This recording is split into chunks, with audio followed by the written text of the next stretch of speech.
Hey, what's up, everyone? It's Terror Garden. Mike here. We got Paul, G, and Wild Bill. Howdy. It's September Hello. 25th, 2023. This is our interview with Brett Van Put of Transcending the Mundane magazine. He gave us 10 questions to answer, and we're going to get right into it. All right. So number one, how do you feel about your new album, Psychotic Disorderly Magic? Are you happy with how it came out, and what's the response so far? I'm happy to feel about it. Well, it's been 3 months since it's been out. I'm definitely happy with how it's come out. I think it's the best record we've done.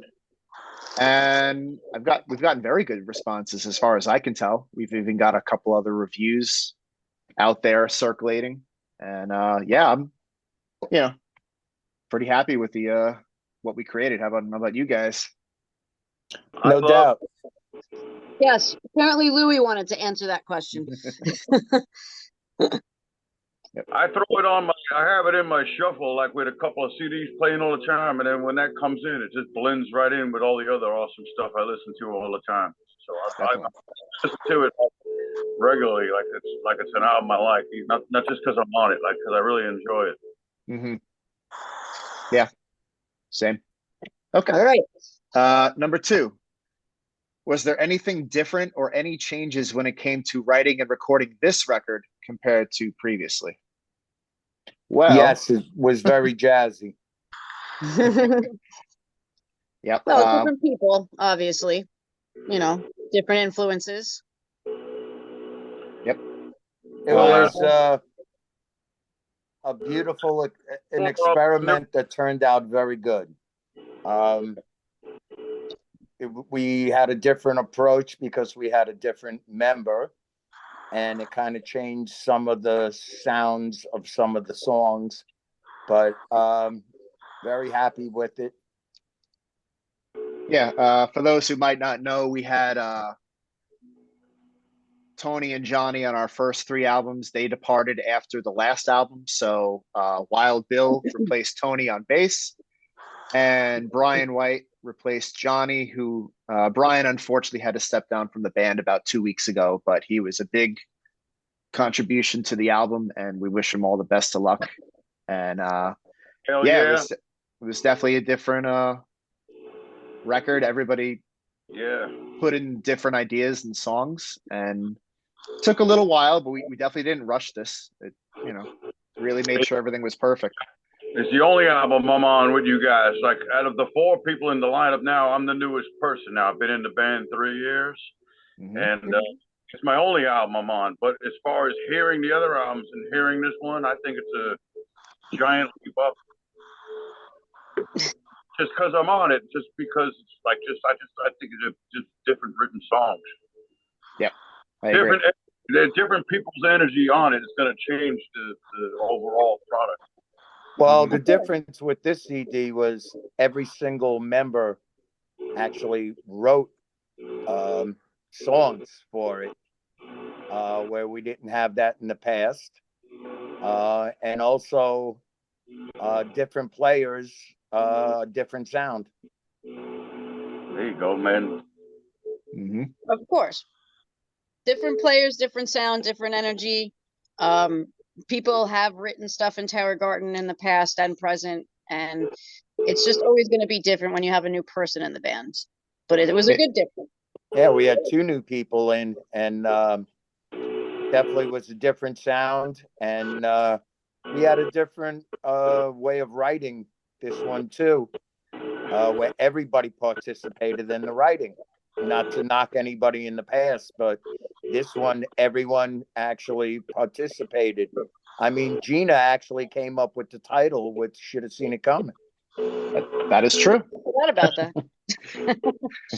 That was my big contribution. Yes. You had Aside your from all the lyrical drums, contribution to the band, Jay. Yeah, it's a big deal. That's it. Yep. All right. Question number 3. This is going to be a good one.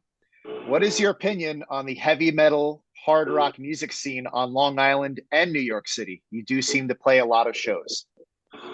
Well, Well, for cover bands, it's great, you know, when they get to play the same Motley Crue and AC/DC song. As far as original bands, it's been a very difficult ride because it seems everybody in New York wants to go see bands that do covers over bands that do originals, and it never was that way. Yeah. Just even in the time since I joined in the band, which was 2017 to now, there's been a drastic difference in the amount of Support venues on Long clubs, Island yeah. that have supported original heavy music. It's definitely slim pickings now, and probably more challenging than it's ever been. But we're still doing our thing and taking whatever opportunities we can get. And Yeah, as the far scene as yeah. got so many people playing at it that when we go out to do a show, there's like 10 other shows going on. We still had a pretty good amount of people Yeah, out it's tough. during It's how really many people. tough. And Yeah. it gets tougher every year. And as far as New York City, well, I mean, I feel like if you're more of a city-based band, they're definitely a lot friendlier to you. They definitely demand a lot with expected draw, ticket sales, just utter Dance nonsense. moves. Yeah. So it's hard to tell which one's better, but hopefully the scenes pick up as far as original music. We can use as much support as possible. That would be nice. Yeah. Number 4, this one's actually a little outdated based on when I got the questions, but it's actually asking about the birthday gig we did at Lindenhurst. It's they were saying the Village Pub seems like a local hotspot for bands. What's your For experience? original bands, yes. For original bands, no doubt. What's our general experience been like there at the Village Pub Lindenhurst over the years? It is a hot spot. It's definitely an awesome place to play, and our energy is like embedded into the walls in that place. That's like our home base, pretty much. Yep. It's every original band's home base, really. It's basically the only club left that really supports original music like it used to be. Yeah. Big shout out to TC Cross for all her support. Really Thank do you. appreciate it. I know many other bands do. So the show, the question was talking about, we have a birthday bash thing every July because Paul and I's birthdays are only a day apart. So we always do a joint celebration. We play a cool gig.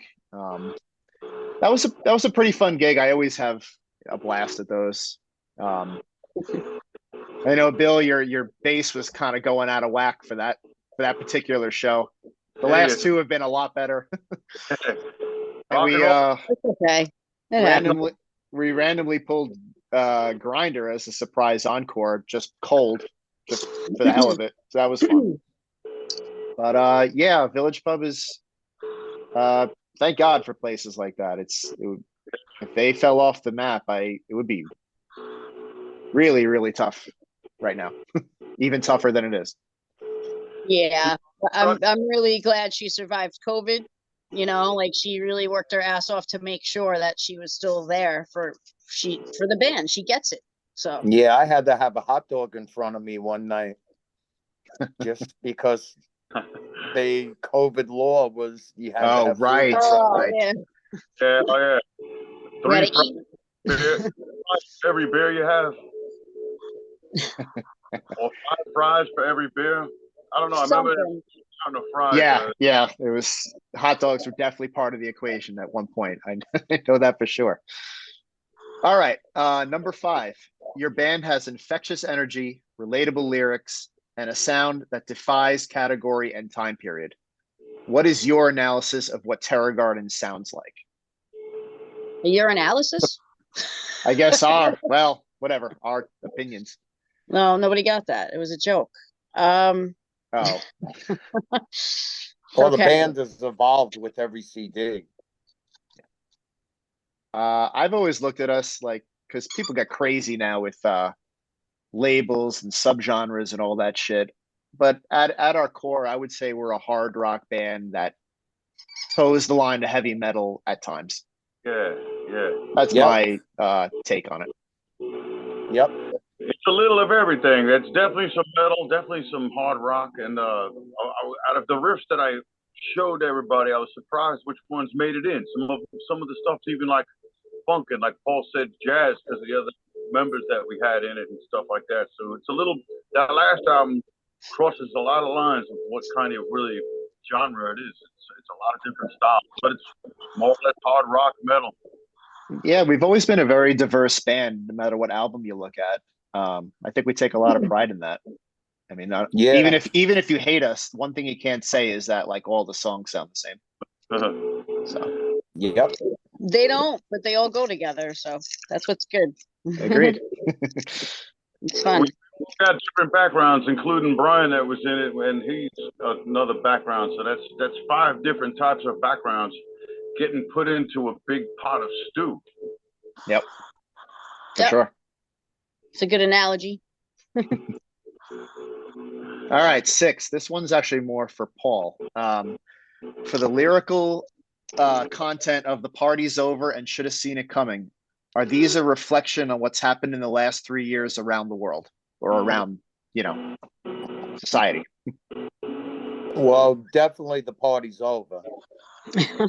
Should have seen it coming. Not really. Should have seen it coming's more like putting trust into someone and having them let you down. Yep. The Party's Over is definitely about what's gone on since COVID and actually what's been going on the past couple of years. But people just don't see the party's over. They're too busy doing their own little world with their own little lives to see the big picture of what's going on. Yeah. Okay, great. Okay, number 7, we actually have a social issue question on this one. This should be fun. Do you feel that these COVID and vaccine mandates and restrictions were too extreme for a virus they, the media and the government, don't even mention now? Is this something we may have to face again? It's a scam. Yeah, I think that they just try to scare us on a daily basis so they have some kind of control over us. Yeah. Now, if there's less of us, it's easier for them to. It's all about mind control and crowd control. If there's less of us, they can control us easier. Yeah, they was overboard. Scamdemic. That's what that was. Yeah, I mean, obviously, it does exist, but yeah, I think very early on, I can understand, like, because the world had never seen anything like this, but after a while, it got really ridiculous. A lot of eyebrow-raising decisions and things that just didn't make any common sense, really. So, really, COVID helped me out in ways. Like, because of COVID, I got in the band because that's other people dropped out from it. That is true. So, for those that don't know, the short period in between Tony and Bill, we had Cliff on bass, our good friend, and we were all set to play a show March 2020, and then everything shut down, and we actually kind of took a 2-month break. We didn't do anything. No, and then we couldn't get in touch with him for 2 months. Yeah, and that was part of the problem. Yeah. Unfortunately, it kind of reached an ultimatum, and he wasn't down. And then maybe a week later, we got Bill learning the tunes, and the rest is history. Yep, COVID made the old band end, and then it made that spot in this band open up. So, and then it also made me move to a cool place that I live. So it helped me out. It helped me out, and COVID helped me out in a lot of ways, like with my music, where I live, and with my job. So yeah, a little blessing in disguise, I guess, for certain things. Ways, yeah.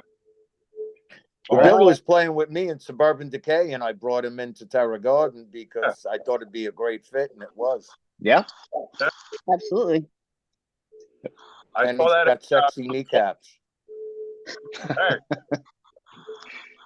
All right, question number 8. Have you been able to get around the country with any tour dates? Other than playing live, what do you find is the best way to get people to know about Terror Garden? No, we have not been around the country. Haven't been able to.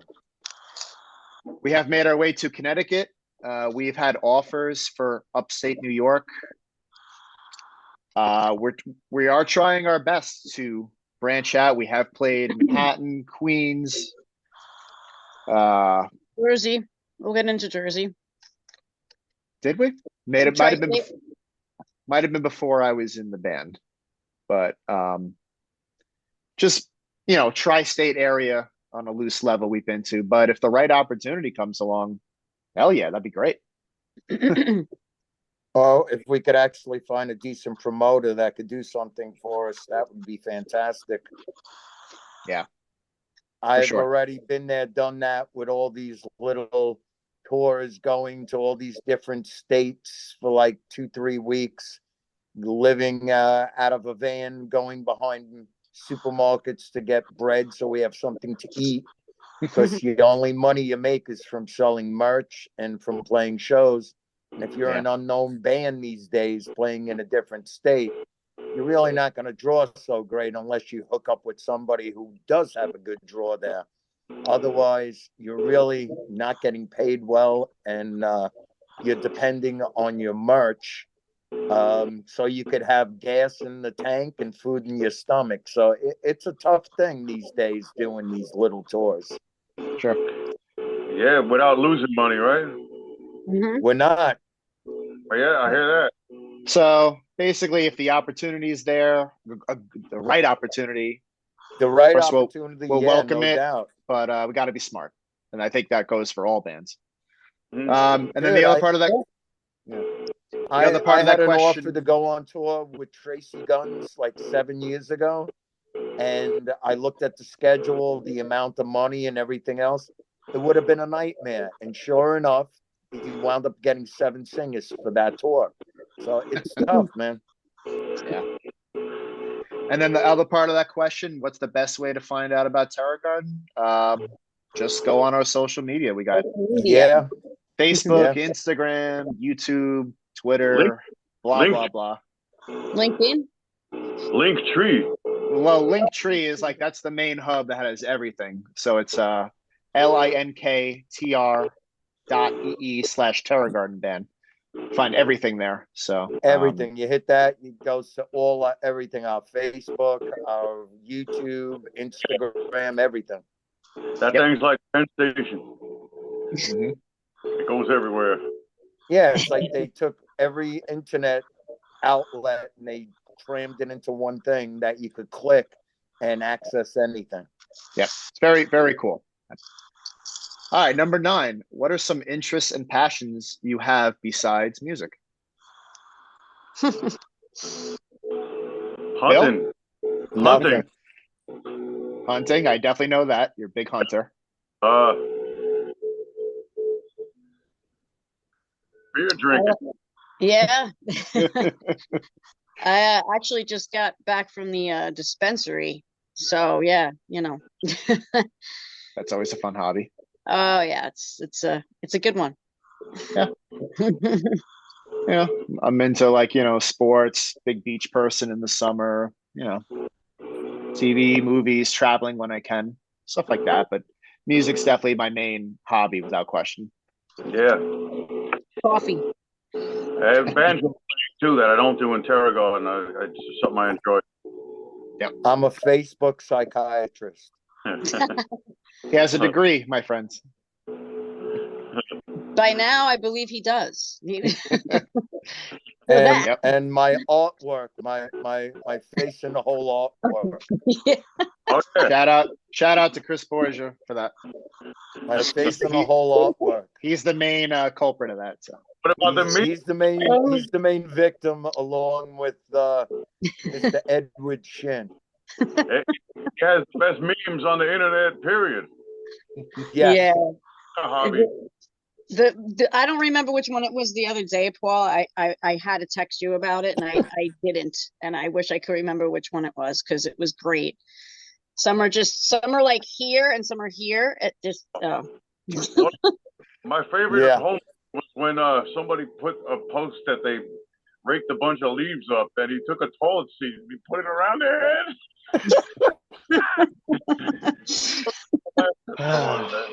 Good stuff. I like the Sinead O'Connell one. I don't think I know. I don't think I saw that one. I don't. Oh, Yeah, that's a that good doesn't ring a one. bell. I'm sure it's great. I'm sure it's great. Oh, Last question from this interview is just any final comments, anything you want to leave people watching, any comments or notes or things to check out? Yes, support original music because it's better than what you're hearing on the radio that you've been hearing every day for 40 years. Fair Buy enough. our merch. Buy our merch. It's awesome. Yep. Yeah, kind of in the same boat of what I was going to say. If you're interested in our merch, just contact us. We'll get all the details sorted out. And check out that Linktree page that has the hub for all of our social media and digital platforms. And yeah, if you're a fan of like hard rock, heavy metal, I think you'll dig our band. And check out our new album, Psychotic Disorderly Magic. it's gonna make a great holiday gift. All right, that does it, guys. Thank you. Okay. Sayonara. Adios, y'all.